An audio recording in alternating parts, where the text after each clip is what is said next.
Na Semana da Consciência Negra, o Jornal da Tarde faz uma série de entrevistas sobre a situação da população negra no Brasil de hoje. Entre os indicadores de qualidade de vida e de vulnerabilidade, pretos e pardos estão nas posições mais preocupantes. Pois é, essa é uma das consequências do racismo estrutural numa sociedade que não superou o legado da escravidão. Vencer essa herança é um desafio para todos. Hoje, o sociólogo Túlio Custódio nos ajuda a entender o conceito de genocídio da população negra, que vai além do extermínio físico. Ele é um dos finalistas do Prêmio Jabuti 2021 com o livro De Bala em Prosa, Vozes da Resistência ao Genocídio Negro, em parceria com outros autores.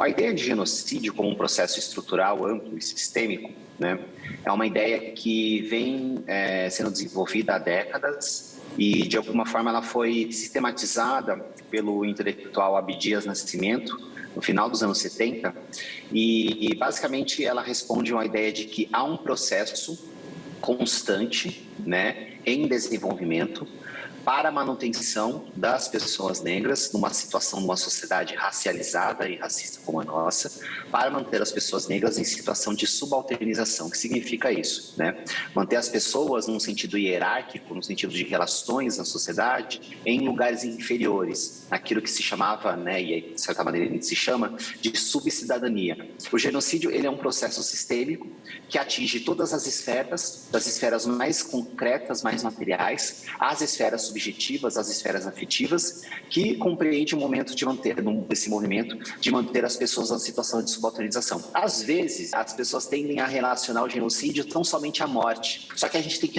entender essa morte não só de maneira física, real, mas também de uma maneira simbólica. Quais são os mecanismos que perpetuam essa situação? Desde as condições da família, né? Boa parte ou certa parte das famílias negras que se encontram em situação social, nas classes mais baixas, possuem problemas de estrutura, problemas de organização, condições de se reproduzir. Então, uma coisa muito importante que às vezes a gente esquece, né? A gente pensa muito em renda, em trabalho, escolaridade, mas o núcleo onde essa pessoa nasce, as condições que essa família tem, por exemplo, de apoiar ou até financiar estudos, onde essa pessoa mora, se existe aquilo que, de alguma forma, mantém os laços daquela família, onde as pessoas ali, pertencentes àquele grupo, se ajudam, né, ou de alguma forma sustentam umas às outras, a gente chama isso de capital familiar, né? Você já tem condições de base para que essas pessoas tenham aí um processo de inclusão, né, integração e condições de buscar coisas na sociedade. Então, desde essa questão familiar, onde há uma certa, historicamente, desestrutura em parte das famílias negras, aí vão dando saltos, né? A questão da habitação, do local onde elas moram, né?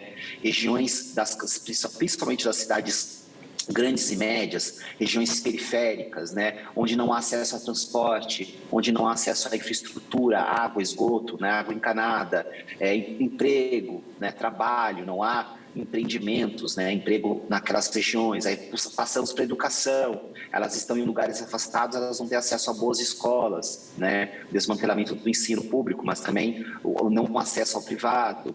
Aí nós também vamos para o campo da saúde, né, regiões onde elas vão ter acesso a serviços de qualidade de saúde, hospitais, pronto-socorros. Então, tudo isso, né, vai estruturando e reproduzindo nossa situação, onde essas pessoas sempre estão no pior dos piores. Essa situação que eu estou descrevendo para vocês, né, a situação do genocídio, tanto na sua interface concreta, material, e principalmente na sua interface subjetiva e afetiva, ela não vai ser superada com trajetórias individuais apenas. As trajetórias individuais, infelizmente, hoje, elas são a expressão da exceção que confirma a regra. A regra, o coletivo, o que nós temos a grande maioria aí nos dados, é da população negra nesse pior dos piores, né? Nos piores lugares. Finalmente, num tempo em que as políticas públicas não só não contribuem, não têm isto como prioridade, a superação desse quadro tão arraigado na sociedade brasileira, como até negam esta realidade, a gente tem um negacionismo presente neste tempo. Como fazer a pressão, como provocar esta mudança e obviamente que não é isso uma luta somente da população negra, é protagonizada pela população negra, mas a sociedade como um todo deve se aliar a isso. Como é que a gente pode avançar? Temos que entender que a erradicação e a superação do racismo sistêmico e estrutural da nossa sociedade é um projeto de todos, é um projeto de país, né? Nós precisamos entender, né, e aceitar que o racismo é uma das coisas que nos mantém para trás. Tem, inclusive, uma fala, né, do grupo, que é um grupo, digamos assim, atualmente organizado dos movimentos negros, a Coalizão Negra por Direitos, que diz: não há democracia, né, com racismo. É incompatível a ideia de você ter uma democracia onde você tem uma sociedade racista. E faz todo sentido. O ponto é que o racismo não é um problema dos negros, é um problema da sociedade como um todo. A questão da superação do racismo, ela precisa ser pauta de todos os ministérios.